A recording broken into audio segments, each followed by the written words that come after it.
Ladies and gentlemen, fight fans all around the world, you are watching What You Need.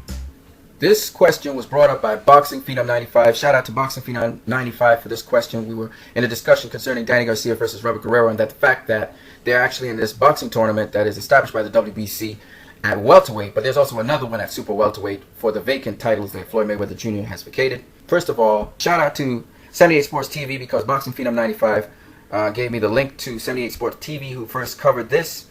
And I just want to tell BoxingPhenom95 first and foremost that whenever you need to get information, you can get secondhand information from me or 78 Sports TV, but really, first-hand information always comes from the source. So what you do, when you really want to find out information about something, you go to the WBC, if it's concerning the WBC, or the WBO, or WBA, or whoever, you go to their website, and then you type in your search for whatever it is that you're looking for. For example, in the case of me wanting to know about this tournament, what did I do? I went to the WBC website, and then I searched for WBC tournaments, and I came up with this. The WBC, in their meeting, the 4th of November 2015, declared Floyd Mayweather's belts at super welterweight and also at welterweight vacant. As a result of that, they set up a tournament. And this is said right here on their website. See, super welterweight and welterweight titles are vacant.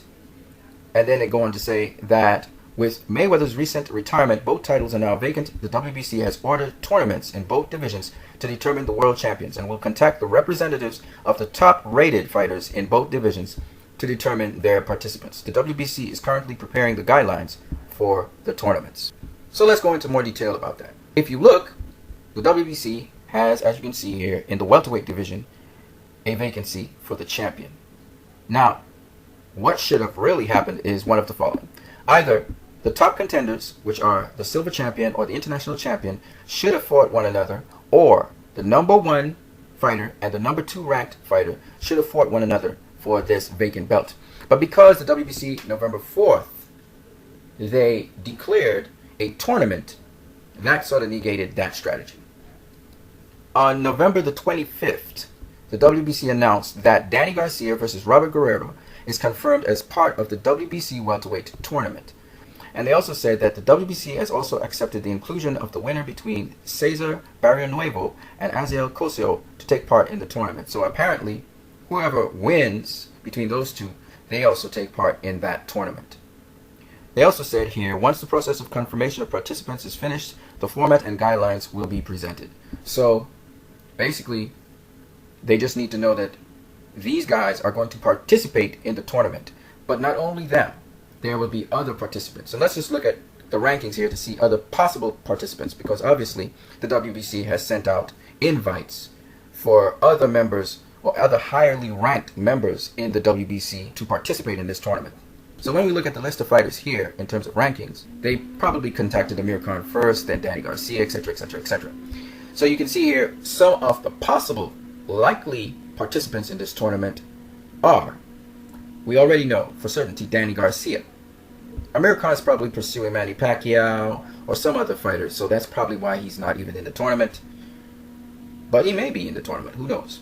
Sean Porter is probably not going to be in the tournament because he's going to be taking on Keith Thurman. You notice that Lamont Peterson has entered the welterweight division, so he possibly could take part in the tournament, as well as Andre Berto. We know Robert Guerrero will be taking part in the tournament. The NABF champion right now, who is Konstantin Ponomarev from Russia, who knows, he might take part in the tournament, as well as Ray Robinson, Jesse Vargas, Errol Spence Jr., Sammy Vasquez Jr. I will say, though, Errol Spence Jr. seems to be going the way of the IBF route to face Kell Brook, because he's kind of taken on the stock now of being almost a mandatory right now with his last win against Barrera. Then you have Charles Manucci from Zimbabwe, Alfonso Gomez, Saddam Ali, Gianluca Branco. So this is the top 15.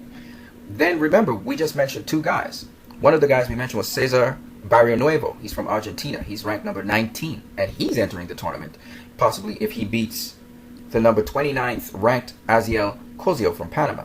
So if these guys could enter the tournament, we're probably looking at guys 1 all the way through 40, or whoever they can get that accepts themselves into the tournament, which includes Dmitry Mikhailenko, Ayana Danayan, who faced Kell Brook, Sam Egerton, Aaron Martinez that defeated Devin Alexander and gave Robert Guerrero all he could handle.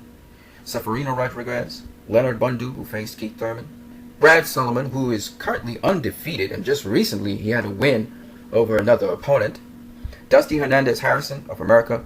Michael Zuski, Chris Algieri, who knows, he might be there. Frankie Gavin, maybe, I don't know. Yoshihiro Kamagai. Alexandro Barrera, I don't know if he'll be in the tournament because he just got beaten by Errol Spence Jr. Louis Collazo, Jeff Horn, Victor Plotnikov, Soyun Takayama, Kevin Bizier. You know Kevin Bizier just defeated Frederick Lawson, a IBF title eliminator, so he's moving the route of Kell Brook, so he wouldn't be in it. Francisco Santana, Larry Econdeo, Jean Carlos Prada, Jack Brubaker, and Florian Cardo. So any one of these guys could actually be part of this competition at welterweight. We don't know how many of these guys will actually be in the competition. We only know a little bit about the information. As all the names come in and more information comes in on this competition, we'll be able to tell you exactly what is happening. But as far as I can see from the WBC website, all the information is right there for you to piece together at least parts of it. So I hope that answers your question, Boxing Phenom 95. You guys have a great one.